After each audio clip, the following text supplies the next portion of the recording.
Bonjour à tous, j'espère que vous allez bien. On se retrouve aujourd'hui pour l'épisode 16 d'IA et défis. Aujourd'hui, j'ai l'immense plaisir de recevoir Benjamin Georgeot, donc expert en web sécurité et en blockchain, et surtout bien sûr un ami personnel, qui bien évidemment, pour moi c'était une évidence justement d'inviter Benjamin aujourd'hui, lui a son expérience dans le monde de la tech et bien sûr de l'intelligence artificielle. Du coup, salut Ben, comment vas-tu ? Eh ben, très bien, écoute, salut Arnaud, bonjour tout le monde. Bien sûr, je te laisserai, on apprendra un petit peu plus sur toi pour la deuxième partie. Maintenant, vous avez l'habitude, en première partie, on va parler de news, et en deuxième partie, bien évidemment, on parlera de Benjamin, de son expérience, et voilà. En termes d'actu, aujourd'hui, on va aborder l'impact de l'IA sur Apple, les prédictions de Bill Gates, une fausse explosion au Pentagone générée par IA, progrès en neurotechnologie, le futur avion de chasse britannique Tempest, l'influence de l'IA sur nos opinions, et l'opposition des doubleurs sur l'intelligence artificielle. C'est vrai qu'on en revient pas mal aux doubleurs, mais ça fait encore parler dans l'actu, donc on en parlera un petit peu après. Et en fin d'émission, on partagera aussi de bonnes nouvelles concernant l'imagerie médicale assistée par IA. Vous êtes habitués, de toute façon maintenant, souvent je finis par une actu sur l'intelligence artificielle et le médical. C'est en tout cas moi ce qui me ravit toujours, donc voilà. Apple qui accélère sur l'intelligence artificielle, ce qu'on peut en savoir. Donc Apple, une entreprise connue pour son silence sur ses projets en développement, a récemment fait paraître des offres d'emploi indiquant qu'elle recherchait à renforcer ses compétences en intelligence artificielle. Ces offres d'emploi concernent des postes de spécialistes en apprentissage automatique et des modèles génératifs, ce qui laisse supposer qu'Apple pourrait se lancer dans le développement d'un système similaire à Bing Chat, Bard ou Google, ou un autre Llama alors ça s'appelle, c'est LLAMA, mais bon, c'est plus simple de dire Llama, de chez Meta, mais voilà. Ces offres d'emploi surviennent alors qu'Apple travaille depuis plusieurs années sur son propre moteur de recherche pour concurrencer Google. On suppose donc que l'IA pourrait jouer un rôle crucial dans l'amélioration des résultats de ce moteur de recherche, bien que les progrès du projet restent un mystère, comme d'habitude chez Apple. Parmi les rumeurs récentes, certains cadres d'Apple cherchent à développer un modèle de langage similaire à ChatGPT. Les nouveaux recrutements seraient affectés au Technology Development Group d'Apple, une équipe dédiée aux projets innovants de l'entreprise. Le prochain grand projet de ce groupe pourrait être dévoilé lors de la WWDC le 5 juin 2023, donc.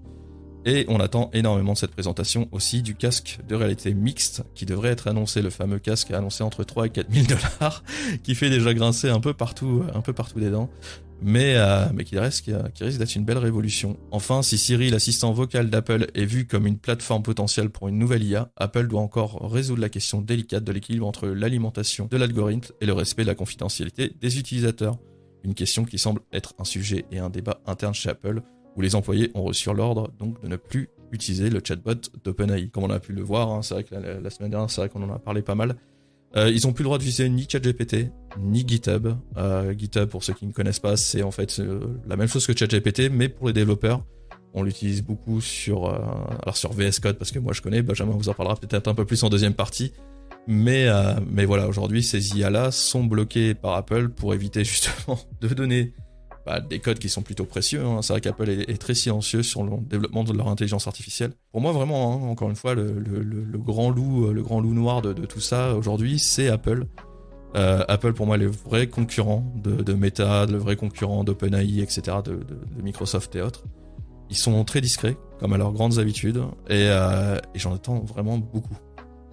Alors, pourquoi Bill Gates pense que ChatGPT va tuer Google et Amazon ? Alors Bill Gates, pour ceux qui ne connaissent pas, c'est le cofondateur de Microsoft qui a exprimé son optimisme quant à l'avenir de l'intelligence artificielle, en particulier celui du chatbot, donc ChatGPT. Lors d'un événement AI Forward 2023, il a déclaré que ChatGPT pourrait menacer l'existence même de Google et Amazon, en modifiant profondément les comportements des utilisateurs sur Internet. Alors selon Gates, les utilisateurs pourraient être attirés par la facilité, la rapidité et la précision de ChatGPT, réduisant ainsi leur besoin de naviguer sur des sites de e-commerce comme Amazon ou d'utiliser des moteurs de recherche comme Google. Gates envisage aussi un avenir où ChatGPT serait intégré dans les produits de nombreuses entreprises. Microsoft a déjà franchi le pas en intégrant l'outil de l'IA dans Bing et le navigateur web Edge. Alors il ne faut pas oublier aussi un petit aparté. Gates, c'est Microsoft. Microsoft a investi énormément d'argent dans OpenAI et donc ChatGPT. C'est pour ça qu'il le met aussi fortement en avant. Et d'autres intégrations prévues donc pour Excel, PowerPoint, Outlook, etc. Donc c'est des choses qui vont venir très rapidement, c'est-à-dire que l'IA aujourd'hui vous allez voir dans tous vos outils, en tout cas sur Microsoft. Et donc il prévoit de faire de Bing le moteur de recherche par défaut de ChatGPT, ce qui est déjà un peu le cas si vous avez accédé à la bêta de ChatGPT 4. Bing est intégré déjà dans ChatGPT, vous pouvez l'utiliser, alors c'est pas parfait, mais ça commence à fonctionner, permettant à l'IA de se connecter donc au web en temps réel. Cependant, cette vision est contestée par Google, qui, selon une note interne, estime que ChatGPT et Google Bard seront bientôt dépassés par des modèles d'IA open source. Ça aussi, l'open source, c'est un grand sujet dont notre invité d'aujourd'hui aime parler et avec lequel on va discuter. Une fausse explosion au Pentagone crée la panique. Une image générée par l'intelligence artificielle d'une prétendue explosion au Pentagone a semé la confusion sur l'internet cette semaine, soulignant les dangers de la désinformation en ligne. L'image a été diffusée par un compte Twitter vérifié en faisant passer pour Bloomberg, conduisant de nombreux utilisateurs à croire l'authenticité de l'information. Plusieurs autres comptes de Twitter de grande envergure ont relayé l'image et une chaîne de télévision indienne a même rapporté l'explosion fictive. Le scandale met en lumière bien évidemment le potentiel de l'IA générative pour manipuler l'opinion publique et expose les failles du système de vérification de Twitter. Et depuis, Elon Musk, propriétaire de Twitter, a permis à tout utilisateur de payer pour obtenir le fameux badge bleu pour ceux qui connaissent Twitter. Et du coup, ça sème un peu la confusion un peu partout, ce qui fait qu'il y a des faux comptes qui ont aussi des badges bleus pour une dizaine ou une quinzaine de dollars, je sais plus exactement. Cependant, de nombreux utilisateurs continuent de s'associer la coche bleue à l'authenticité. Alors, ce qui est complètement faux, du coup, une habitude acquise au cours de ces 15 dernières années. L'augmentation des images générées par l'IA, il est probable qu'un tel incident de désinformation continue de se multiplier à l'avenir. Alors ça va continuer, mais moi je pense que ça va être aussi l'inverse, c'est-à-dire que les gens vont s'habituer aussi à vérifier l'information. Aujourd'hui, comme je vous l'ai dit, tout ce que vous trouvez sur internet, que ce soit vidéo, images, texte, enfin tout ce que vous voulez, voix, audio et autres, peut être réalisé par l'IA et c'est vraiment bien fait. Donc aujourd'hui, il va falloir vérifier tout ce qu'on peut voir. Croiser les sources, ça va être très compliqué de vérifier une info et encore plus une image. Donc méfiance. Et ça a même, c'est vrai que là dans l'article il le précise pas, mais ça a même aussi conclu à une petite baisse de la bourse aux États-Unis à la suite de la diffusion de cette image, ce qui est énorme quand même. C'est-à-dire qu'une simple info faite par un compte fake avec 2-3 abonnés a permis de faire chuter la bourse de alors quelques 0 et quelques pourcents, mais 0 et quelques pourcents c'est plusieurs quand même milliards en termes boursiers, donc impressionnant. Allez, une excellente news, grâce à des puces dans le cerveau et à la moelle épinière, un paraplégique retrouve donc le contrôle de la marche. Donc je pense que ça, vous avez été nombreux à le voir, une avancée majeure a été réalisée dans le domaine de la neurotechnologie et de la réadaptation. Des chercheurs français et suisses ont réussi à aider un homme paraplégique à retrouver le contrôle de ses jambes et à marcher à nouveau grâce à l'implantation d'électrodes dans son cerveau et des neurostimulateurs dans sa moelle épinière. Les électrodes conçues pour définir les signaux électriques du cerveau liés à l'intention de marcher. Donc c'est relié à des neurostimulateurs qui activent les muscles des jambes grâce à des algorithmes basés sur l'intelligence artificielle. Ce succès donc représente un bond significatif par rapport aux travaux antérieurs dans ce domaine, alors que des efforts sans précédent avaient permis à des patients paraplégiques de marcher grâce à la stimulation électronique de la moelle épinière. Donc vous voyez ces deux, alors je sais pas si c'est très clair, mais en fait c'est deux technologies différentes. Et c'est extrêmement impressionnant, c'est-à-dire qu'aujourd'hui on fait encore des bonds, c'est-à-dire que des bonds qui sont faramineux, et qui permettent aujourd'hui à des gens qui sont paraplégiques de marcher. On parlait aussi des outils, c'est-à-dire que des fauteuils roulants contrôlés par la pensée, par des puces. Enfin, vous voyez, plus on va avancer, plus l'intelligence artificielle va avoir un impact énorme sur la santé, et encore une fois ça le action un petit peu moins fun, le futur avion de chasse britannique va semer la tempête. Le futur avion de chasse donc de la Royal Air Force britannique, le Tempest, devrait décoller en 2035. Développé conjointement par plusieurs pays, cet avion combine vitesse supersonique, intelligence artificielle et technologie futuriste. Un gros programme en tout cas. Ce programme, estimé à plus de 10 milliards de livres sterling, verra le jour avec la coopération de plusieurs pays, dont le Japon et l'Italie. Contrairement aux actuels Typhoon, le Tempest sera modulaire, polyvalent et facile à mettre à niveau, avec des composants et des logiciels facilement remplaçables ou adaptables. Donc le Tempest sera fabriqué par la BAE Systems dans leurs usines du futur situées dans le nord-ouest de l'Angleterre. Rolls-Royce fournira les moteurs qui propulseront ces avions de nouvelle génération. Ces moteurs offriront une performance optimisée, une meilleure portée et une capacité de charge utile accrue. L'intelligence artificielle jouera un rôle clé dans le pilotage de l'avion lors des missions sans pilote et dans l'assistance du pilote lorsqu'il est présent à bord. Ce qui est impressionnant, c'est-à-dire que même les avions de chasse vont devenir des drones dans le futur. C'est un futur qui est quand même très très proche, on parle de 2035. En outre, le Tempest sera capable de déployer des drones pour l'assister au combat, lancer des missiles hypersoniques et pourrait même être équipé d'armes laser. C'est-à-dire qu'en même temps qu'il vole, il pourra lâcher à côté de lui plusieurs drones qui pourront l'assister dans le combat, et ça c'est fou. Et quand je vous disais qu'on est vraiment plus dans la science-fiction, Je crois que c'est vrai que je disais, hein, j'évite les news comportant tout ce qui est militaire, armée, etc. Mais c'est quand même eux qui investissent dans l'intelligence artificielle. Et ça montre aussi l'avancée et le bond technologique qu'on est en train de faire. C'est-à-dire qu'aujourd'hui, on va avoir des avions sans pilote qui vont pouvoir eux-mêmes déployer d'autres petits avions à côté d'eux, enfin des drones, à côté d'eux pour combattre un ennemi. Et c'est là où on va commencer à arriver dans des guerres justement complètement robotisées et un peu flippantes. Les petites flash news comme d'habitude, les doubleurs haussent le ton face à l'IA. Alors vous l'avez vu, hein, face à l'intelligence artificielle, donc dans le domaine du doublage, l'United Voice Artists, le UVA, regroupant 21 syndicats et associations de professionnels de 10 pays, dont l'association française Les Voix, a publié un manifeste. Celui-ci exprime leur opinion à l'utilisation de l'IA dans le doublage, mettant en lumière les risques juridiques et éthiques associés à la création, l'entraînement et la commercialisation de contenus générés par l'IA. L'UVA appelle à la protection des droits des artistes, la créativité humaine, alors qui sont forcément vraiment menacés par la technologie, comme celle de la start-up italienne Voiced, qui utilise l'IA pour simuler des voix de doublage, promettant d'importantes économies pour les studios. Alors là, c'est à double tranchant, forcément, on en avait parlé déjà il y a peut-être 10 ou 15 épisodes en arrière. Effectivement, aujourd'hui, les doubleurs, c'est peut-être les premiers à se faire un peu attaquer par l'intelligence artificielle audio, je parle, bien évidemment. Et je comprends qu'ils ont une peur extrême pour leur métier. Après, je pense aussi que, encore une fois, je pense que garder l'humain sur le doublage, c'est intéressant parce qu'il y a un jeu d'acteurs. Mais j'avoue que j'aimerais bien avoir un bon film américain avec les vraies voix de l'acteur, avec son intention, son ton, son humeur, etc. Que tout soit gardé à l'identique, sauf que à la place de l'anglais, ça serait du français, mais avec la même voix pour le coup. Et ça serait très intéressant. Les good news, comme d'habitude on finit avec les good news. Incesto et Stephanix qui s'associent pour intégrer des solutions innovantes d'IA à l'imagerie médicale. Donc Incepto est membre de l'association French Healthcare et Stephanix,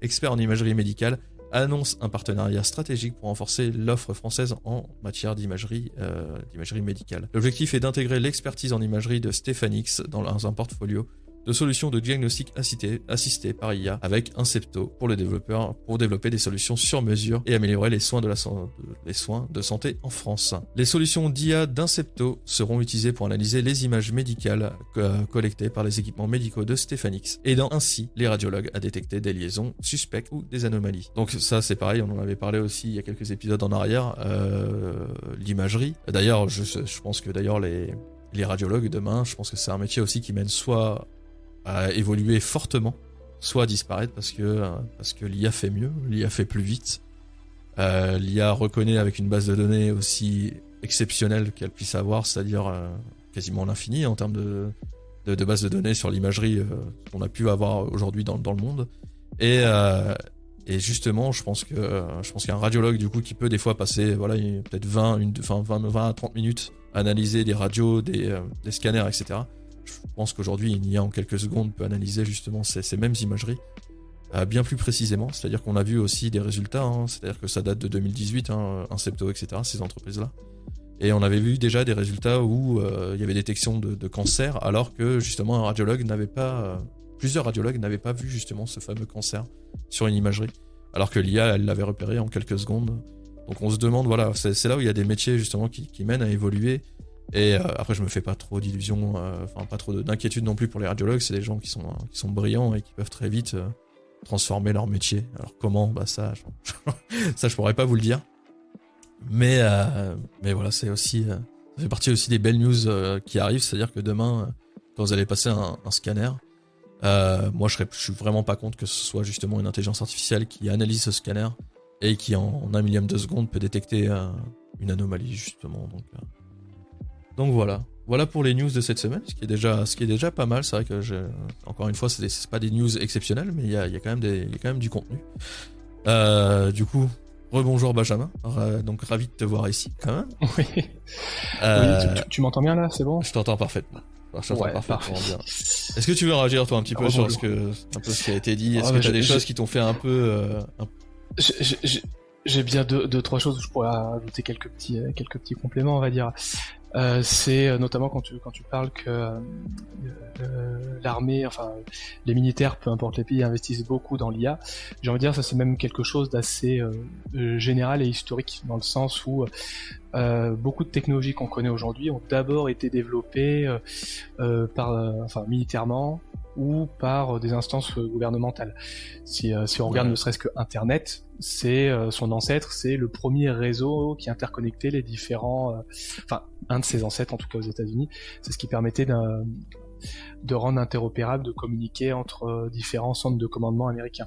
C'est vrai. Puis universitaire quand c'est devenu, avant de passer vraiment dans le complètement accessible à tout le monde, c'est ensuite passé dans le milieu universitaire avec l'interconnexion des universités. Puis ensuite, Internet qu'on connaît aujourd'hui, c'est une sorte de fusion de différents réseaux. Donc ça, en fait, c'est quelque chose qu'on retrouve, c'est une logique qu'on retrouve sur presque toutes les technologies de pointe. Ouais. En tout cas pour ce qui est de... C'est vrai, mais c'est pas pour autant que, tu vois, c'est ce que je disais, c'est que, alors moi j'évite, parce que forcément, enfin, qui dit militaire, qui dit armée, dit guerre, dit, enfin bref. Tout ce qui peut entourer, tu vois, ce domaine-là, et c'est là où j'ai un peu du mal à me dire que les plus belles évolutions viennent de la guerre, tu vois, viennent de, forcément, les plus grandes guerres ont mené aux plus grandes évolutions, tu vois, aujourd'hui de notre monde. Pas forcément, alors attention, tu peux avoir des technologies, alors j'ai pas d'exemple qui me revient en tête, mais tu peux très bien avoir des technologies qui ont été développées, ou en tout cas où le développement a commencé au sein de l'instance militaire, pour ensuite passer dans le civil, et n'ont pas eu d'application directe militaire liée à ce qui a été développé au cours de son existence dans la partie militaire. Ouais. Ça peut être le développement qui arrive après sur la partie civile qui peut ensuite être réutilisé pour des usages militaires. J'aurais quelques exemples actuellement, mais si tu veux pas en parler, on va en parler. Non, mais si, voilà. Mais c'est vrai. Mais après, ça. Ouais, non, je parle plus des drones. Parce qu'en plus c'est une actualité. Enfin, ouais, on parle beaucoup des drones. Ouais, mais... c'est moins de l'IA, mais on parle beaucoup des drones. Mais bon, on va dire les drones ont d'abord été une sorte de fantasme militaire, avant de se rendre compte que il fallait un certain nombre de moyens. Les technologies étaient peut-être pas encore assez avancées pour avoir vraiment des drones comme on a aujourd'hui. C'est ensuite des technologies qui sont passées dans le domaine du civil, qui ont pu être développées ensuite. Notamment en Chine, États-Unis, etc. Et aujourd'hui, on a une telle réduction des coûts de la conception et de la construction des drones qu'on peut avoir un usage militaire à plus grande échelle. Ouais, voilà. C'est vrai. Donc c'est pas forcément alors c'est pas vrai tout le temps, mais tu vois, si je prends juste l'exemple, tu vois, on dérive un peu, mais si je prends Boston Dynamics, tu vois, par exemple Boston Dynamics, je crois que c'est plus de 50% de son investissement qui sort de l'armée, tu vois, des États-Unis. Et pourtant la révolution et l'évolution de ces robots, tu vois, est extraordinaire. Mais j'ai quand même du mal à me dire que ce qui est chiant, c'est que ces robots-là sont plus tendance à se retrouver sur un champ de bataille que ils vont aussi nous aider sur les chantiers, etc. Tu vois, mais à la base, ce qui est intéressant pour d'abord les États en tout cas, c'est de les voir sur des champs de bataille, tu vois. Ce qui est un peu gênant et un peu malsain. Oui, tu vois, après c'est une vision plus militaire. C'est sûr que c'est pas forcément la même vision que tu peux avoir ou que je peux avoir. Mais si je reprends une autre technologie, c'est le GPS. Le GPS, c'était avant tout un usage militaire avant d'être mis dans le domaine du civil. Non, c'est vrai, mais du coup il a fallu encore, tu vois. Il a encore fallu une guerre et tout ça pour avoir l'utilisation du GPS, tu vois, justement. C'est pas forcément une guerre, c'est un besoin militaire n'implique pas forcément directement des guerres. Ça peut être besoin de défense. C'est vrai aussi. Après c'est un débat sans fin, mais c'est vrai. Voilà. Mais, et du coup, alors attends, tu m'as dit donc du coup ça. Oui, c'était. Non, parce qu'on dérive très vite. On est désolé, mais vous allez voir, avec Benjamin, on dérive très vite. C'est pour ça qu'on aime beaucoup parler à deux. Tu parlais un petit peu aussi de l'imagerie médicale là par rapport à la détection d'IA. C'est ça. Alors. Au niveau, je vais essayer de me rappeler un peu de quand j'ai pu travailler un petit peu là-dessus, parce que je me présente aussi un petit peu rapidement, mais quand j'ai fait une partie de mes études, l'école dans laquelle je travaille, enfin, j'ai suivi une partie de mes études, travaille aussi avec, pour l'imagerie médicale. Et du coup, j'ai une certaine notion j'aurais pas une expertise là-dessus, attention, mais j'ai une certaine notion sur comment on peut amener, que ce soit l'IA ou même d'autres algorithmes qui sont pas forcément des algorithmes d'IA qu'on pourrait dire aujourd'hui, qui permettent d'amener un peu plus de précision. C'est plus en jouant sur l'historique de scanners ou d'IRM qui peuvent être faits sur les patients. C'est une chose que des algorithmes d'IA ou pas peuvent arriver des fois à détecter, à apprendre, on va dire. C'est quand on sait que telles et telles images ont été réalisées sur des personnes malades. Et ben, si on compare l'historique avant qu'on détecte la maladie, et ben, on peut peut-être essayer de détecter des comportements, on va dire, similaires parmi toutes les personnes qui ont été malades. Ouais. Chose que, en tant que médecin, on peut pas forcément détecter à l'œil nu. Ouais. Parce qu'on est sur des choses assez fines, hein, quasi assez fines, hein, exactement. Ou même des fois, tout simplement, quand on a le rendu de l'image, et ben, faut rézoomer 10 000 fois dans l'image pour qu'on arrive à le voir et passer chaque pixel c'est vrai. Au palier fin. Et des médecins pourraient très très bien le faire, mais ça leur prendrait un temps monstre pour pouvoir arriver à le faire, ne serait-ce que sur une personne. Donc s'aider d'algorithmes ou même d'algorithmes booster un petit peu à l'IA, ça permet de gagner du temps là-dessus en analysant beaucoup plus de quantités de données plus fines, chose que les médecins, après, une fois qu'on détecte, on va dire, des potentiels ou un certain pourcentage de risque, et ben là, après, à ce moment-là, c'est revérifié par un médecin pour venir constater là où l'IA a dit, tiens, on a peut-être quelque chose ici que l'humain avait pas vu, parce que en général, on a toujours une passe d'abord qui est faite par l'humain, pour voir si on détecte quelque chose. Sur les tests, ensuite, on fait passer de l'IA, et si l'IA détecte quelque chose, on vient juste revérifier là où l'IA a détecté. Ouais, bien sûr, savoir. Ce qui permet de gagner vachement plus de temps. Et quand ce sera. Ouais. C'est ce qu'ils avaient fait aussi on en avait parlé aussi d'ailleurs à deux, mais sur un ARN aussi de cancer. Ils avaient un catalogue justement d'ARN, je sais plus, c'était c'était 50 000 ARN différents, de cancers différents. Et justement, les médecins étaient incapables de savoir d'où était parti le cancer, justement de quel organe était parti le cancer. Et l'intelligence artificielle, en une vingtaine de secondes, avait découvert l'origine du cancer en comparant justement l'ARN reprise sur le patient et en le comparant au catalogue d'ARN qu'ils avaient disponible, entre guillemets, tu vois. Et ça, mine de rien, c'est impressionnant, quoi. C'est-à-dire qu'aujourd'hui, t'arrives à mieux soigner, bien mieux, grâce à l'intelligence artificielle. C'est ça. Alors après, ce cas-là, je connais pas tous les détails dessus, mais ce qu'on a en général quand on a des découvertes un peu de ce type-là, ou en tout cas qui des fois sont peut-être un petit peu encensées, c'est surtout que faut vraiment voir l'IA sur le fait que ça te fait gagner du temps. Bien sûr. Sur la recherche. Et des choses qui sont détectées, en fait, c'est pas directement l'IA qui va forcément trouver directement pile la bonne solution, c'est qu'elle va, on va dire, si elle détecte des choses, elle va le classer par ordre de probabilité.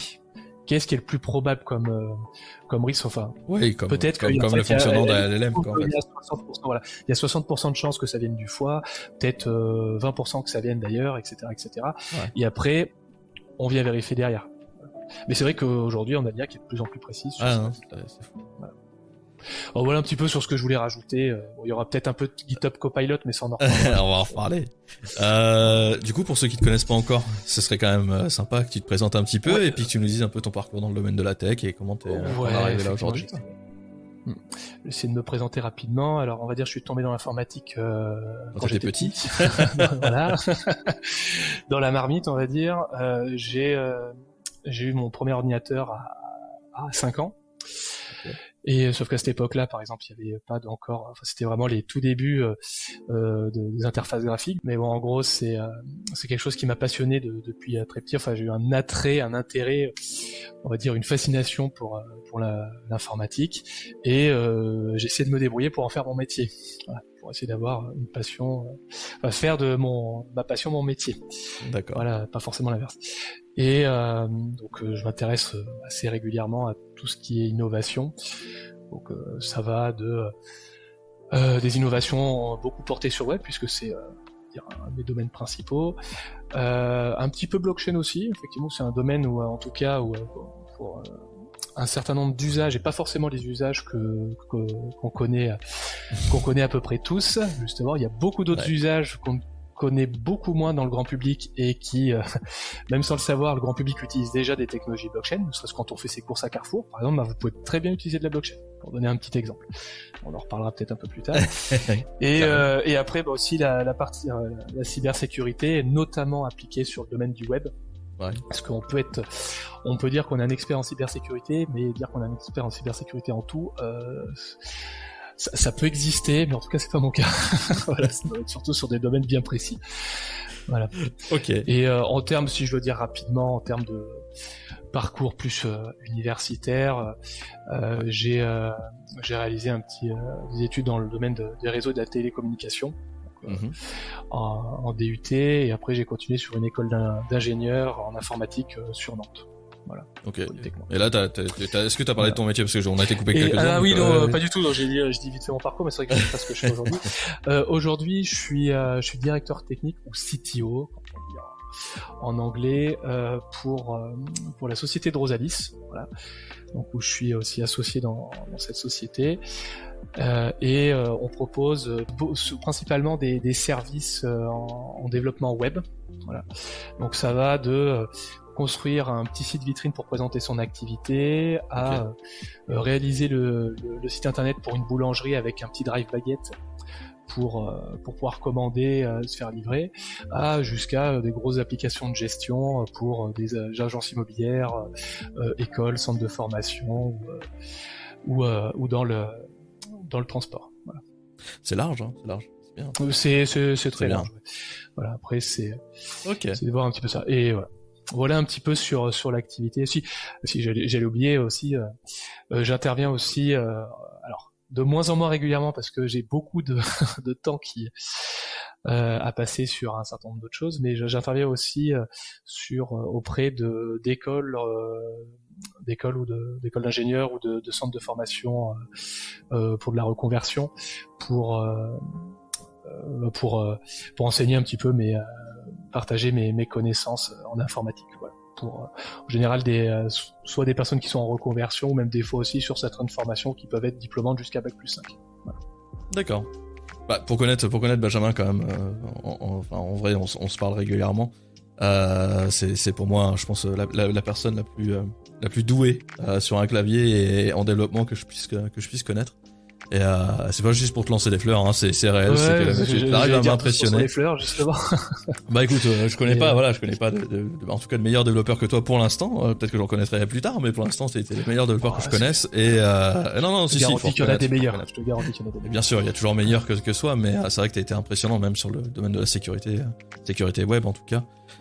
Justement, en tant qu'expert de sécurité web et de blockchain, est-ce que tu dois avoir forcément une perspective unique sur l'IA?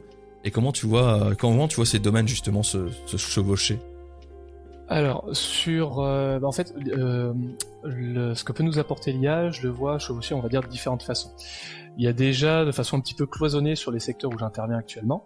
Ouais. Donc tu vas avoir aussi bien sur les secteurs effectivement du web, secteur un petit peu blockchain, même si pour le moment, je pense qu'on n'est encore pas assez... c'est assez flou encore sur comment ça peut interagir sur la blockchain. Ouais. Voilà. Et puis après, au niveau de la formation aussi, mais bon, je pense que ça, je t'apprends rien. Sur ce qui est plus la partie web, en fait, il y a une problématique, en tout cas, qu'on peut voir ressortir auprès de pas mal d'entreprises, hein, petites comme grosses. Enfin, j'irais plus des grosses, parce que les petites entreprises n'ont pas forcément encore la notion de la partie sécurité. On peut plutôt d'ailleurs penser pourquoi on viendrait m'attaquer. La question c'est pas pourquoi on viendrait m'attaquer, c'est quand est-ce qu'on vient m'attaquer. Ouais. C'est plutôt ça la bonne question pour les PME, puisque maintenant c'est tout automatisé, donc on n'a pas de problématique. C'est plus l'IA, en fait, ça peut apporter sur, on va dire, des risques et en même temps des intérêts.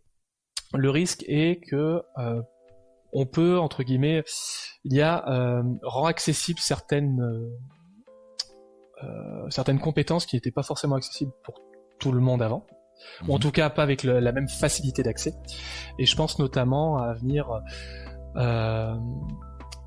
effectuer des tests sur des applications, des sites internet. Voilà, vous pouvez avec de l'IA, il y a déjà pas mal d'outils qui existaient avant de l'IA, attention. Il y a déjà des outils qui peuvent faire, entre guillemets, très très peur, si je le dis comme ça. Mais avec de l'IA, on va dire, c'est quelque chose qui plus peut accessible, être beaucoup plus accéléré, qui est beaucoup plus accessible et qui est beaucoup plus accéléré en termes de résultats.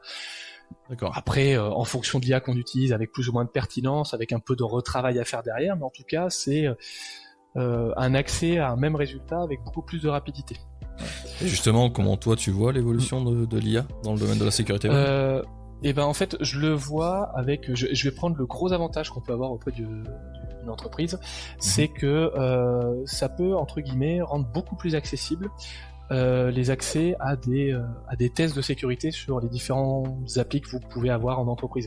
Donc c'est pas si jamais tu as besoin de faire une application, et ben c'est aujourd'hui si jamais tu veux faire un audit de cybersécurité pour voir un peu à quoi t'es sensible, ça peut vite représenter un petit billet. Ouais. En tout cas pour faire un certain nombre de choses, même si t'as des choses qui sont déjà automatisées, t'as encore pas mal de choses où on est obligé de faire un petit peu à la main.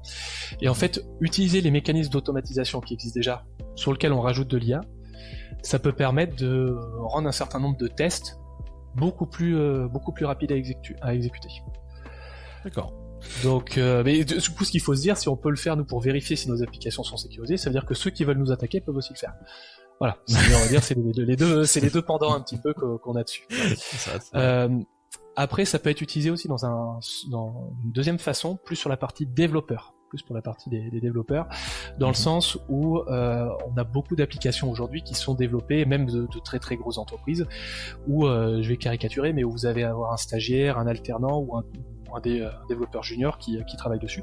Alors c'est pas une critique auprès des juniors, faut bien commencer à un moment. Quand je ressors le code que je faisais il y a 15 ans, je pleure. Donc c'est pas du tout une critique dans ce sens-là. C'est juste que étant donné que si on regarde ne serait-ce qu'en France, on se retrouve avec un déficit quand même de développeurs qui est quand même pas négligeable, même si ça peut s'améliorer entre guillemets d'année en année, mais on a un déficit de développeurs un peu partout en France. Et du coup, on a besoin de nouveaux développeurs, on a besoin de juniors, on a besoin de jeunes ou de moins jeunes qui viennent travailler dans l'informatique. Et si jamais on veut pouvoir leur faire un travail qui déjà peut être intéressant, mais surtout qui sera efficace pour l'entreprise, en général, ils ont besoin d'être soit en partie accompagnés ou en tout cas être guidés ou une partie du travail doit être analysée par un développeur un peu plus expérimenté pour dire attention, la prochaine fois ça faut peut-être pas le faire tout à fait comme ça, etc. Bah ça c'est des choses qu'on peut potentiellement réaliser en partie par l'IA aujourd'hui. Ouais, l'apprentissage, mais pas que pour le développement d'ailleurs. Voilà, hein, non pas forcément pour de métiers, pour l'apprentissage. Enfin pour l'apprentissage oui, parce qu'aujourd'hui sur les formations où j'interviens, je le vois bien, il y en a qui utilisent l'IA. Bon après, des fois l'IA peut nous sortir des petites dingueries, hein, attention. Voilà, ouais, et il y a certaines choses, des fois tu le mets directement comme ça dans ton application, bah voilà, tu as ta faille de sécurité, c'est l'IA qui t'a donné. Donc faut aussi faut avoir en tout cas sur cette partie développement, faut savoir utiliser l'IA pour progresser en partie sur son travail au quotidien, tout en ayant, on va dire, un certain regard critique. C'est un conseil que je donne toujours sur les quelques cours où on parle un petit peu d'IA, c'est attention, l'IA pour le moment, pour la partie technique, pour vraiment en faire un usage technique, faut l'utiliser pour le moment que dans deux cas. Alors peut-être que l'année prochaine ça sera plus vrai, ce que je veux dire, parce que ça évolue assez vite. Forcément. Mais en tout cas pour le moment, c'est soit il faut l'utiliser juste pour découvrir un domaine et essayer de s'imprégner d'un petit vocabulaire que vous allez avoir un peu du mal à trouver sur Internet. Donc comme ça vous permet d'avoir quelques termes, un peu de terminologie pour faire des recherches beaucoup plus efficaces sur Internet. Ouais, voilà. C'est vrai. Parce qu'aujourd'hui, même si on utilise par exemple ChatGPT avec les recherches sur Internet, c'est pas encore fou. En tout cas pour des trucs bien techniques, d'accord. Pour la technique, pour les trucs simples, effectivement, voilà, ça passe. Pour des trucs simples, c'est très bien. Mais par contre, pour des choses techniques, c'est pas encore ça. Mais ça évolue très vite. Hein. Attention, c'est-à-dire que peut-être d'ici la fin de l'année, il faudra que je revienne sur ce que je dis là tout de suite. Et ça, c'est intéressant d'ailleurs, les failles de sécurité. C'est vrai que là, on parle beaucoup à des personnes qui créent, qui ont des PME ou qui gèrent des petites entreprises, etc. Pour vos sites internet, justement, l'avantage d'avoir Benjamin aujourd'hui, c'est de vous expliquer aussi que ne faites pas totalement confiance à ChatGPT pour créer votre site. Parce que ça crée des failles. Faut pas faire une confiance aveugle. Ouais. Exactement. Faut toujours avoir un regard critique sur ce que ça sort, surtout au niveau de technique. Donc c'est soit quand on veut découvrir un nouveau domaine et pour connaître un peu le vocabulaire, pour faire un peu plus de recherche sur Internet. Et ensuite, c'est dans un second temps, ça peut être pour analyser en partie le travail qu'on fait ou retrouver très rapidement quelque chose qu'on ne se rappelle plus. C'est-à-dire vous avez un truc technique, vous savez ce que c'est, vous vous rappelez plus tout à fait comment faut le faire. Bah vous posez la question à ChatGPT par exemple, mais bon, pas que, il y en a beaucoup. Ouais. Mais vous posez la question à votre IA et ça va vous permettre en fait de vous donner la réponse. Et étant donné que c'est quelque chose que vous connaissez, vous utilisez assez régulièrement, et ben ça va vous permettre de beaucoup plus rapidement retrouver la réponse. Parce que si jamais il vous sort un truc qui est complètement débile, et ben vous aurez le regard critique pour analyser, dire non ça n'a rien à voir avec ce que je voulais. Alors si jamais il vous sort un truc, il dit ah oui c'est vrai c'était ça et hop voilà vous avez gagné 5 minutes de recherche sur Internet. Encore une fois, c'est 10 secondes de questions. C'est un bon assistant, quoi. C'est un bon assistant. Voilà, c'est ça. Exactement. Aujourd'hui, c'est un très très très bon assistant. Voilà. Ben, mais un assistant qu'il faut surveiller.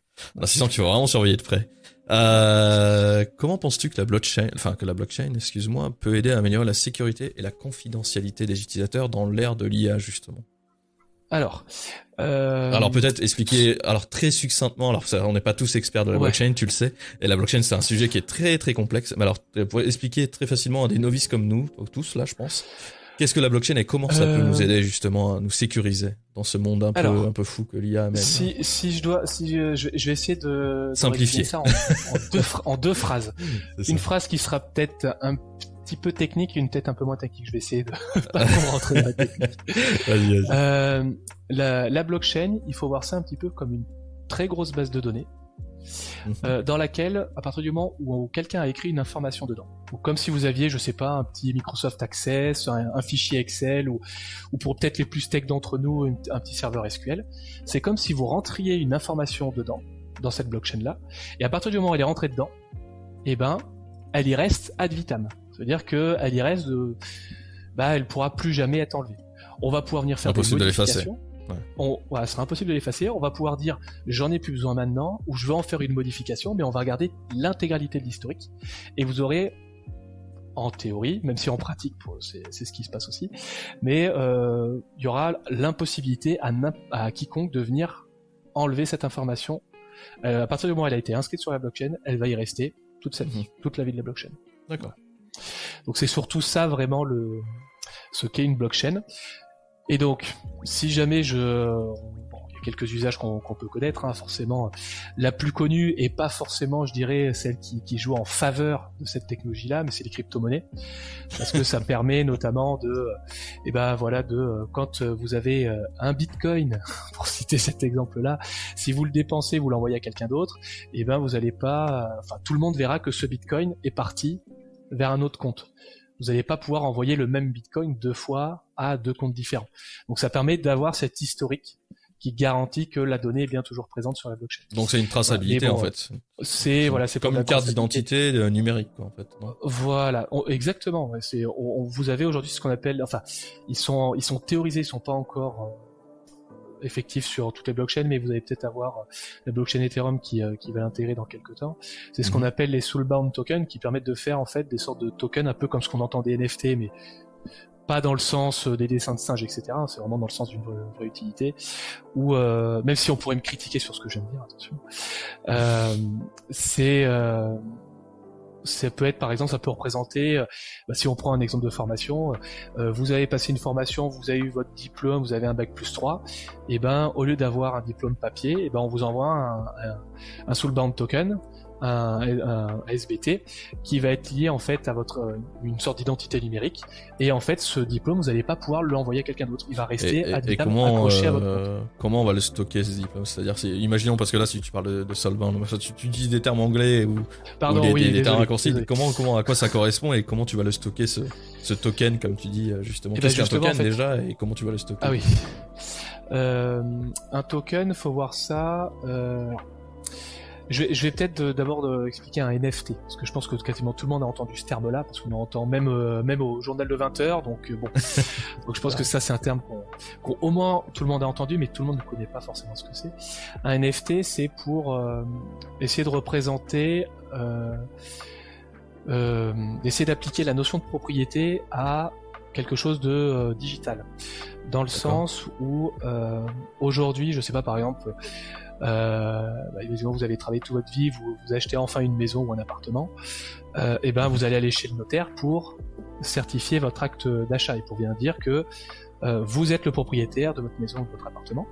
Donc ça c'est le travail actuellement d'un notaire avec l'acte de notaire et après vous avez je sais plus comment ça s'appelle, c'est un acte de propriété ou quoi, mais vous avez le document qui vous dit vous êtes l'acte de propriété, voilà, qui dit vous êtes propriétaire de tel logement. Avec de la blockchain, avec un NFT, vous pouvez représenter en fait cet acte de propriété directement sur la blockchain.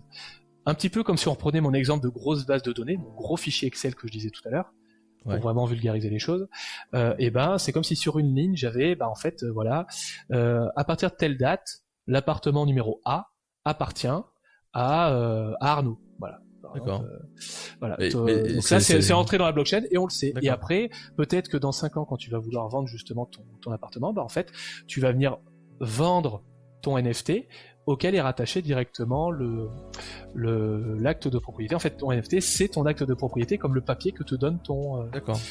Mais qui détient ce papier, tu vois? Comme un notaire, par exemple, un notaire détient une copie, l'État détient une copie, par exemple? Alors, c'est là où justement c'est pas qu'il en détient directement, c'est juste qu'il en a une copie pour certifier que celle que toi tu détiens chez toi, parce que tu en as une aussi chez toi. Bien sûr. Celle que tu détiens chez toi, elle est bien authentique. Bien authentique, voilà. C'est le notaire qui en a une copie et qui peut vérifier les informations. Et ben aujourd'hui, avec de la blockchain, c'est ton NFT, c'est toi qui vas le détenir dans ton portefeuille blockchain, ton wallet crypto, okay. Portefeuille numérique, alors c'est-à-dire avec un compte, portefeuille numérique, voilà, portefeuille numérique, c'est beaucoup mieux. Ok. Et en fait, c'est la blockchain qui entre guillemets remplace le notaire, dans le sens où sur la blockchain, tu n'as pas fondamentalement de tiers de confiance. En tout cas, sur les blockchains publiques. Après ça, c'est un autre cas, mais sur la blockchain publique, c'est comme si l'ensemble de la blockchain remplaçait ton notaire. Toujours dans mon exemple. C'est-à-dire c'est tous les ordinateurs qui participent au réseau, c'est-à-dire la dizaine de milliers d'ordinateurs répartis partout sur la planète qui sont par exemple sur la blockchain Ethereum, et ben virtuellement fonctionnent comme un notaire. C'est-à-dire que c'est la blockchain qui va garantir que à partir du moment où on a créé le NFT qui représente la propriété de l'appartement, et ben on dit c'est par exemple moi je sais pas, je vais te vendre mon appartement pour compléter mon exemple, et ben je crée le NFT au tout début, je fais acte de notaire pour représenter que c'est bien mon acte de propriété, et ensuite je vais t'envoyer l'acte de propriété pour que tu vas acheter. Transfert, et après que l'achat se soit passé d'ailleurs sur de la blockchain ou pas, hein. Attention, hein. C'est pas le on peut très bien envoyer un NFT pour 0, ou en tout cas quelques centimes, quelques parties de centimes selon la blockchain qu'on utilise juste pour faire l'inscription de cette nouvelle ligne dans notre fichier Excel. D'accord. Ça ça coûte selon la blockchain, ça peut être vraiment des centimes de centimes, on va dire. Donc c'est et surtout c'est que ça vaut, comme je vous dis, ça fait l'acte de notaire derrière. Alors c'est très bien expliqué, hein. Alors je le simplifie à mort parce que alors moi je comprends, mais je sais que je drive un peu Benjamin pour que tout le monde puisse comprendre, parce que c'est vrai que c'est vrai que ça peut être très vite complexe la blockchain. Mais là tu l'as très bien expliqué, et c'est vrai que l'exemple du notaire pour le coup c'est un très bon exemple, et ça permet un peu de voir un peu comment plus tard par exemple pourquoi pas même protéger une œuvre numérique, tu vois, on parlait justement de blockchain etc. Je pense qu'une œuvre numérique peut-être demain peut être protégée par une blockchain. J'ai même envie de te dire aujourd'hui en fait alors c'est malheureusement ce qui a fait aussi leur mauvaise pub au NFT, c'est que il y a eu de la spéculation. Ouais, donc t'as l'aspect spéculatif qui franchement dessert vraiment la technologie, mais sur la partie on va dire protection d'œuvres numériques, tu as aujourd'hui des artistes qui peuvent protéger leur dessin, leur musique, leurs vidéos, qui peuvent être on va dire entre guillemets protégés sur la blockchain, pas que ça empêche forcément la copie, mais ça empêche la copie de la propriété de. Oui. Voilà. Donc ça protège en soi ton image quand même, ça la rend unique et ça la protège de toute utilisation commerciale ou autre. C'est ça. Attention, faut pas, voilà, c'est ça. Ça permet de contester les usages frauduleux qu'on peut faire d'une œuvre.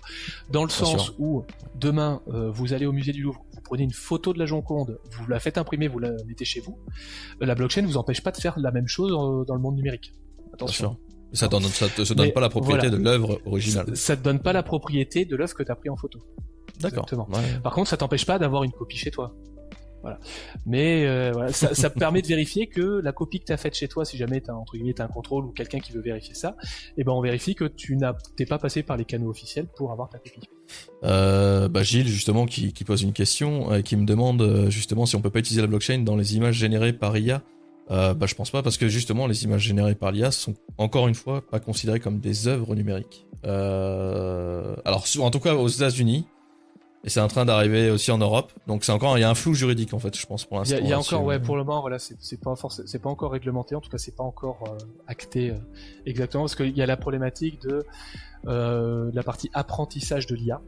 C'est d'où viennent les sources. Est-ce qu'on a pris tout ce qui passait sur Internet, ou est-ce qu'on a pris que des œuvres sur lesquelles, entre guillemets, ceux qui travaillent sur l'IA ont le droit de prendre l'œuvre. Bien sûr.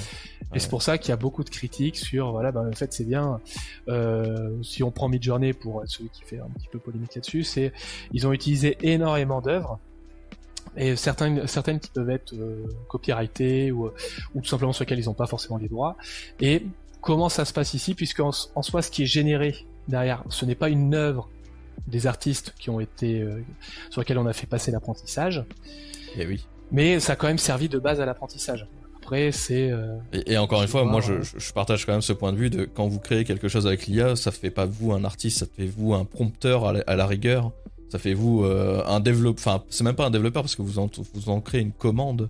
Et c'est la machine qui travaille à votre place. Donc, c'est un débat, tu vois. Mais moi, je pense que les États-Unis ont eu raison, tu vois, de dire que à partir du moment où l'œuvre numérique que tu as créée avec l'IA, s'il n'y a pas eu une retouche derrière, s'il n'y a pas eu un travail artistique derrière, on peut pas appeler ça une œuvre, tu vois. Ni une œuvre numérique, d'ailleurs. Je dirais ça on pourra... Je vais juste revenir vite fait là sur la partie blockchain. Tu as déjà aujourd'hui, même si après... il y a la partie le flou sur la partie IA. Aujourd'hui, tu as déjà des artistes qui pouvaient faire des NFT jusqu'à présent, qui ont, on va dire, mis des œuvres qu'ils ont pu générer avec des IA. Ils ont après mis des NFT pour pour écrire la propriété de l'œuvre qu'ils avaient pu générer par IA. Donc ça, techniquement, en fait, tu peux le faire. On peut. Tant que tu as ton image, que ce soit un scan d'un dessin physique, que ce soit le dessin que tu as fait toi sur Photoshop, ou que ce soit généré par IA, tu peux le passer, tu peux le tokeniser, le mettre en NFT. Voilà. Ou que ce soit l'œuvre que tu as chez toi, le tableau accroché chez toi, qui est une œuvre que tu fais parce que tu es artiste, tu veux faire le NFT pour montrer cette propriété, faire ce certificat d'authenticité, en fait, c'est ton NFT n'a pas de valeur tant que tu n'as pas non plus le tableau. Ouais. C'est comme si jamais, par exemple, vous avez un tableau, le tableau a de la valeur que à partir du moment où il a son certificat d'authenticité. C'est juste que sur la blockchain, tu as le certificat, au lieu d'être en papier avec 15 copies chez 40 notaires, tu as juste une inscription sur ta blockchain que personne peut venir falsifier. Non, c'est même très clair, c'est très très clair. Quoi qu'après, encore une fois, l'acte de propriété d'une œuvre générée par... Alors je prends Midjourney parce qu'on parle de Midjourney, c'est plus simple. Encore une fois, ça vous appartient pas réellement, ça appartient aussi à Midjourney, il faut pas l'oublier. Même si vous payez un abonnement, ça ne vous appartient pas encore à 100%. Vous pouvez l'utiliser commercialement parlant, c'est écrit aujourd'hui sur Midjourney, c'est écrit noir sur blanc. Mais par contre, ils en sont quand même le détenteur de cette image. Ils sont détenteurs de cette image et vous n'êtes pas propriétaire. Donc ça, il faut pas l'oublier. Et je pense que, alors je parle de Midjourney, mais peut-être qu'il faudrait lire encore toutes les lignes un peu chez tout le monde. Mais je pense que c'est pareil pour DALL-E, il faudrait voir sur Stable Diffusion, etc. Mais sur Stable Diffusion, c'est un peu différent parce que c'est open source. C'est open source, j'allais dire, c'est peut-être différent. C'est open source et contrairement à du Midjourney, où au Midjourney on n'a pas la main sur qu'est-ce qui est mis en entrée pour que le modèle soit construit, donc pour faire apprendre à notre modèle d'IA. Avec du Stable Diffusion, tu peux, enfin c'est pas directement Stable Diffusion, mais c'est le modèle où tu as fait l'apprentissage. Tu peux mettre ce que tu veux dedans, donc tu pourrais très bien, je sais pas, imaginons que t'es un artiste avec plus de 1000 œuvres à ton actif, et tu passes tout ça dans un modèle d'apprentissage d'IA, c'est-à-dire que tu fais apprendre ton IA uniquement avec tes œuvres à toi, et tu auras du coup sur de la génération des modèles comparables qui à ton style. Et qui t'appartiennent. Du coup, qui t'appartiennent à 100%. Tout à fait. Ouais, non, c'est vrai. On enchaîne, parce que sinon... on enchaîne, parce que sinon on va parler des heures. Un sujet un tout petit peu différent, bien sûr, on reste sur l'IA, mais selon toi, quels sont les plus grands défis à relever dans le domaine de l'intelligence artificielle actuellement ? Actuellement, c'est surtout du réglementaire. Ok. Alors, réglementaire. Après, on va dire... on est bien en Europe parce qu'on réglemente beaucoup. En fait, c'est pas forcément réglementé pour réglementer, mais c'est plus pour garantir, on va dire, qu'il n'y ait pas une sorte de vol de travail qui soit fait. Si on reprend un petit peu ce qu'on disait juste avant, c'est les modèles actuellement qui sont énormément utilisés. Si on prend par exemple ChatGPT, eh ben vous avez une partie de ce qui a été passé au modèle de ChatGPT, c'est l'intégralité de ce que vous trouvez sur Wikipédia. Ouais. Et du coup, c'est parce qu'il y a une petite partie, hein, c'est 0,8%, mais oui, c'est le cas. Oui, voilà. Mais ce que je veux dire, c'est, je donne l'exemple de Wikipédia, mais il y a l'intégralité de ce qui a été ajouté dessus. Si on prend par exemple, faudrait voir exactement le détail qui peut être utilisé, mais si vous avez par exemple le monde.fr qui a été utilisé pour le modèle d'apprentissage, eh ben, est-ce que il y aurait pas en théorie le travail des personnes qui travaillent chez le monde, est-ce que c'est le bon exemple, je sais pas, mais voilà, parce que c'est quand même le fruit de leur travail qui a été utilisé pour faire le chat. Voilà.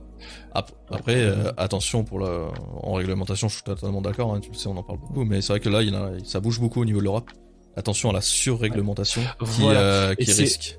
C'est pour ça que je disais c'est le plus gros, c'est il faut pas que sous principe de précaution qu'on peut avoir des fois sur certaines réglementations, c'est pas parce qu'on a peur de quelque chose qu'il faut le réglementer.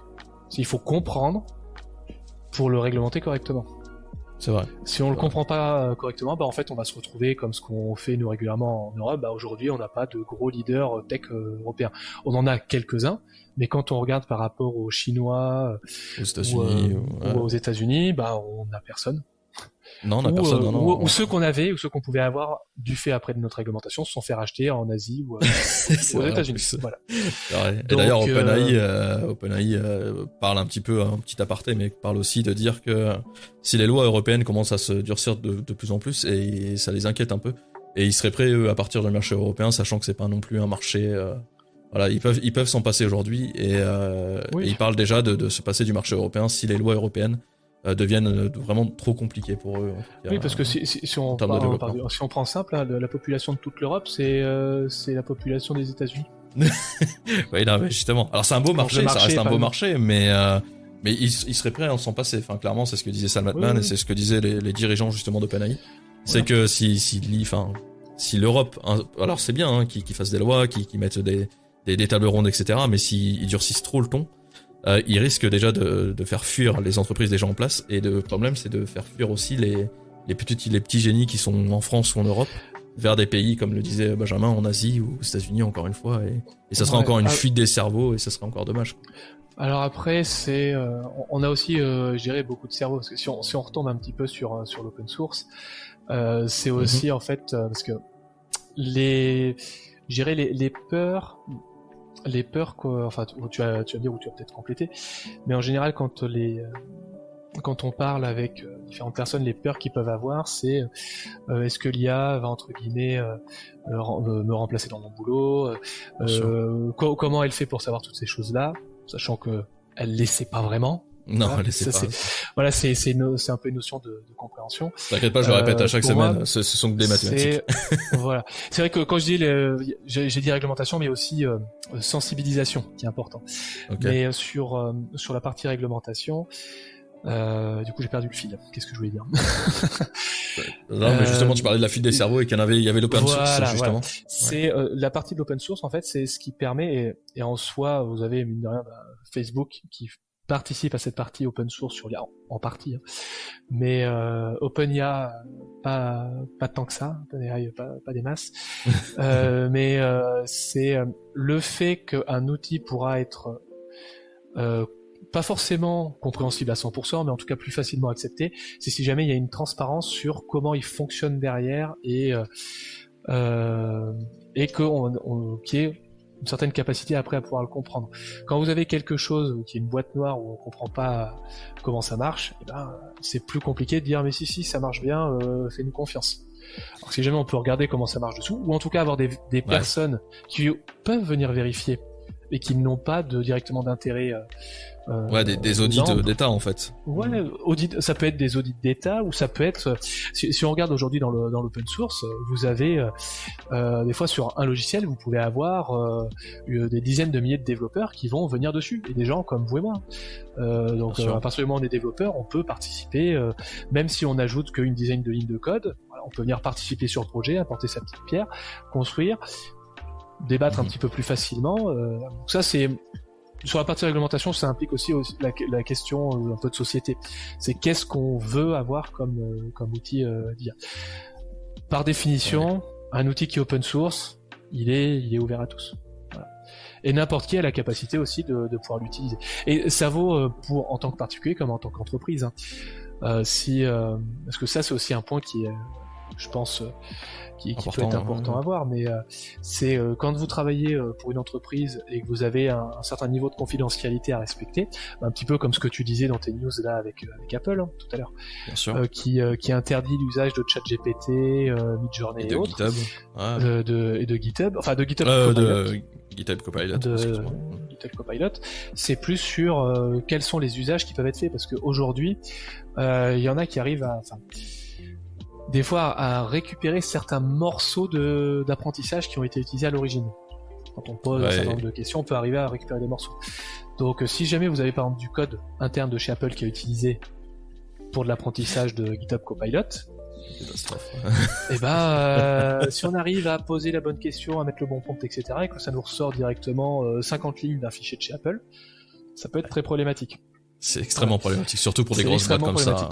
Voilà, donc aujourd'hui, vous avez, c'est même un peu le cas aussi pour la blockchain, hein, vous avez un peu le même fonctionnement. Vous pouvez avoir, quand vous avez une IA qui est open source, ou une blockchain qui est open source, et qui peut être du coup tournée après en privé dans une entreprise. Je vais peut-être expliquer ça, parce que c'est peut-être pas très clair, mais vous pouvez avoir en fait une entreprise qui a la main de A à Z sur le fonctionnement. Voilà, sur la technologie. Elle a la capacité d'auditer le code qu'elle va utiliser sans avoir à mettre les moyens qu'il faut pour arriver à développer cette même IA. C'est-à-dire qu'elle va pouvoir être simple utilisateur avec une qualité de vérification, et après de passer uniquement ces données à elle, qui elles là peuvent être confidentielles, les passer dans sa propre IA, qui vont être utilisées uniquement au sein de l'entreprise. Ouais. Et je faisais le parallèle avec la blockchain parce que c'est pareil au niveau de la blockchain. Vous avez aujourd'hui des grands groupes comme IBM, Renault, qui fait partie d'un consortium, mais de plusieurs grosses entreprises qui ont leur propre blockchain pour l'industrie automobile. Ils ont développé une blockchain privée pour une vérification et les suivis des réglementations. Ce qui est fou. Sur ce qui est fou, mais ce qui va d'équipement de plus en plus. D'automobile, tout simplement. Voilà. Ok. J'allais dire maintenant, en tant qu'expert dans la tech, justement, mais en IA aussi, du coup, tu l'es aussi. Qu'est-ce que tu donnerais comme conseil sur quelqu'un qui veut rentrer justement dans la cybersécurité? Tu vas me respecter. Alors, la sécurité web surtout et la blockchain. Qu'est-ce que tu donnerais comme conseil? Alors, surtout à un jeune plutôt que... Bon, après, même quelqu'un qui est en reconversion, tout simplement. Mais... On va dire, on peut être beaucoup plus général quand c'est quelqu'un qui veut débuter là-dedans. Parce que, on va dire, on ne devient pas expert en 5 minutes. Il faut un petit peu d'expérience derrière. Donc là, je peux être beaucoup plus général et sur de la cybersécurité plus générale. Si jamais, on va dire, je devais donner un conseil à quelqu'un qui veut se lancer dans la partie cybersécurité, on n'a pas forcément besoin d'être un développeur. Alors, ça peut aider, c'est bien d'avoir des notions de développeur, mais il faut plutôt avoir une curiosité et une envie de comprendre comment fonctionnent les choses. Derrière, après d'ailleurs, vous pourrez trouver pas mal de plateformes qui sont accessibles, qui sont ouvertes et qui sont des références sur la partie cybersécurité. Je pense notamment, vous avez Hack the Box, vous avez RootMe, pour en citer que deux, mais vous en trouverez même beaucoup plus en cherchant un peu sur internet, qui sont des plateformes où vous avez en fait des sortes de petits challenges où vous pouvez apprendre un petit peu on vous met devant une page, comme si vous étiez sur un site internet, et on vous dit il y a ça qui est possible de faire, à toi de trouver comment y arriver. Et en fait, faut gratter, faut peut-être faire clic droit, afficher le code source. Donc là, on est peut-être pas de toute façon, un bon développeur, c'est quelqu'un qui cherche bien. C'est vrai qu'Asma faisait le parallèle aussi la semaine dernière, notre invité de la semaine dernière. Mais c'est vrai que c'est un truc qu'on apprend souvent, c'est qu'un bon développeur, c'est quelqu'un qui cherche bien surtout. C'est ça. C'est un bon développeur, c'est surtout quelqu'un qui a la capacité de rechercher de l'information et de juger si l'information est pertinente ou pas. Oui, c'est vrai. Voilà. Ok. t'as quelque chose à ajouter du coup, dire en conclusion là-dessus, là je disais sur la partie cybersécurité, mais si je dois dire sur la partie IA, je dirais aujourd'hui pour se lancer vraiment sur l'IA, il y a différentes phases. Il y a l'usage d'IA, et ça je pense que t'en parleras peut-être presque mieux que moi. Sur l'usage en soi de l'IA, c'est un peu les mêmes caractéristiques que ce que je disais d'un petit peu d'un hacker ou même d'un développeur, où il faut savoir chercher de l'information et de l'analyser. Par contre après, si jamais on veut se lancer sur le développement d'IA, la création ou la création de modèles, là faut quand même beaucoup plus d'expérience. Oui. Et si jamais il y a des technos sur lesquels, si jamais il y a des développeurs qui voudraient partir là-dedans, c'est plutôt du Python qu'il faut savoir faire. Même si aujourd'hui on peut faire quelques petits trucs avec du JavaScript, mais Python est quand même le langage principal pour l'IA. Ok. Peu importe que ce soit l'IA de texte comme l'IA d'image. On parle de langage de programmation, pour ceux qui savent pas. Oui, pardon. Ça y est, t'es reparti dans le technique. Ça y est, je sais pas. J'ai pas pu te retenir. J'ai pas pu te retenir. Mais là, il faut savoir que voilà, si vous souhaitez aujourd'hui apprendre tout ça, il y a énormément de choses qui sont accessibles sur Internet gratuitement sur tout ça. Je le rappelle, énormément, même pour l'apprentissage de l'IA.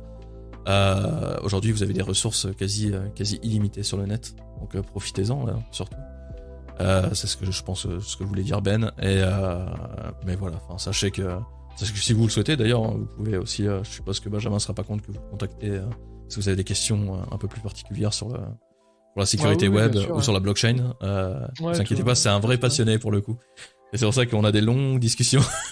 Alors on a essayé quand même de pas être trop technique, quand même. Je pense que je l'ai peut-être été un peu trop. Non, je pense qu'on a été, on a été light. Je vais réécouter après l'enregistrement, mais je pense qu'on n'a pas été trop mal. Mais, en tout cas, Ben, merci d'avoir partagé tes connaissances et ton expérience avec nous aujourd'hui. C'était vraiment une discussion, pour moi en tout cas éclairante. Et je suis sûr que pour les auditeurs, ils en ont appris énormément, enfin beaucoup en tout cas de leur côté. Voilà, est-ce que tu as un petit mot pour la fin de ton interview ? Ouais, le mot de la fin, c'est comme à chaque fois quand il y a un nouvel outil, faut pas forcément en avoir peur, faut d'abord chercher à comprendre comment il marche, pour ensuite savoir si on a raison ou pas d'avoir peur. Ouais. Non, c'est vrai. Voilà, ça sert à rien d'avoir peur directement d'un outil avant de l'avoir utilisé et de le comprendre. Ce que j'aime bien donner des fois comme exemple, c'est quand vous avez la voiture qui est arrivée, on va dire, auprès du grand public il y a maintenant presque 2 siècles. Si on regarde les réglementations qui ont été faites, c'est là où on repart sur la surréglementation, qui a pu être fait notamment à Londres, où vous aviez, pour toute voiture qui circulait dans Londres, elle avait l'obligation d'avoir une personne devant la voiture qui marchait avec un drapeau. Donc la voiture pouvait jamais, n'avait pas forcément d'intérêt d'apprendre la voiture, puisqu'on pouvait pas aller plus vite que quelqu'un qui marche, quoi. Ou alors qui fallait vraiment être feignant. Donc c'était pas voilà. Alors qu'aujourd'hui tout le monde a la voiture. Alors après il y a toujours la question, c'est est-ce qu'au final avoir la voiture c'est une bonne chose ou pas. Après là sur l'écologie, c'est une autre question. Mais même si on pourrait avoir aussi une question écologique au niveau de l'IA, parce que faire tourner des cartes graphiques, ça a un impact. C'est un autre sujet aussi, mais c'est vrai qu'on en parle de temps en temps assez régulièrement, mais c'est vrai que l'aspect écologique de l'IA est un autre sujet, mais c'est vrai que. Mais après ça c'est vraiment plus sujet de société après. C'est qu'est-ce qu'on. Super. Écoute, merci Ben, merci pour tout en tout cas. Voilà. Merci à tous ceux qui étaient là pour l'enregistrement. Ça fait vraiment vraiment plaisir. Salut à tous ceux que je revois, c'est vrai que je vois que Pierre applaudit. Ben, un grand merci encore une fois de ton intervention. Ça m'a fait plaisir de t'avoir dans l'émission. Nous, on se retrouve du coup, mardi prochain à 14h pour une nouvelle émission, un nouvel invité. Moi, c'était encore une fois un plaisir d'enregistrer cette émission avec vous, de partager un peu nos connaissances et savoir aussi les actus de l'intelligence artificielle. On se retrouve donc, ça sera diffusé jeudi à 17h bien évidemment. Et sur ce, je vous souhaite une excellente après-midi, une bonne journée et surtout, restez curieux. À bientôt tout le monde.